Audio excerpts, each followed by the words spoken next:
కుప్పం మున్సిపాలిటీలోని సచివాలయం వద్ద పెన్షన్ కోసం వృద్ధులు వికలాంగులు పడిగాపులు కాస్తున్నారని తీవ్ర ఆవేదన వ్యక్తం చేశారు ఎమ్మెల్సీ కంచెల శ్రీకాంత్.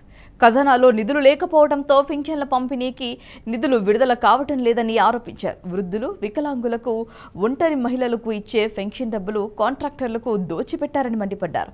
పెన్షన్ పంపిణీ చేస్తామని చెప్పి సచివాలయాలకు పిలిపించి తీరా వచ్చాక డబ్బులు రాలేదని గంటల తరబడి ఎండల్లో కూర్చోబెట్టడం ఏంటని ప్రశ్నించారు.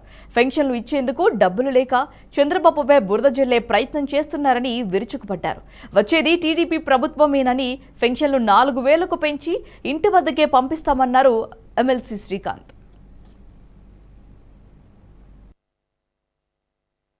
ఈరోజు మేము గత 3 రోజులుగా చెప్తున్నాం, చంద్రబాబు నాయుడు గారు కానీ తెలుగుదేశం పార్టీ కార్యకర్తలు కానీ నాయకులు కానీ అందరూ కూడా పెన్షన్స్ సచివాలయ సిబ్బంది ద్వారా ప్రతి ఇంటికి వెళ్ళి వృద్ధులకి వికలాంగులకి అందజేయాలని చెప్పనేసి చెప్తా ఉన్నాం.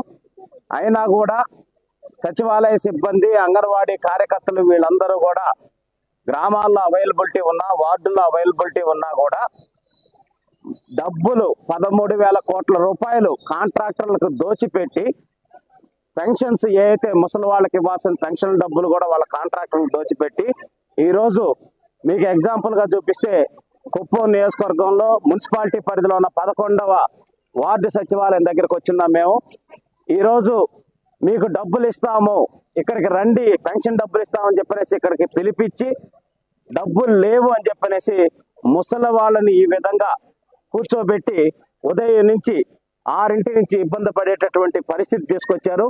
మళ్ళీ చంద్రబాబు నాయుడు గారు ఏదో డబ్బులు ఇవ్వద్దని చెప్పినట్టు అబద్ధాలు అవాస్తవాలు చెబుతూ వైఎస్ఆర్సీపీ పార్టీ వాళ్ళు ముఖ్యమంత్రి గారు ఇంత దుర్మార్గానికి తెరదీశారు.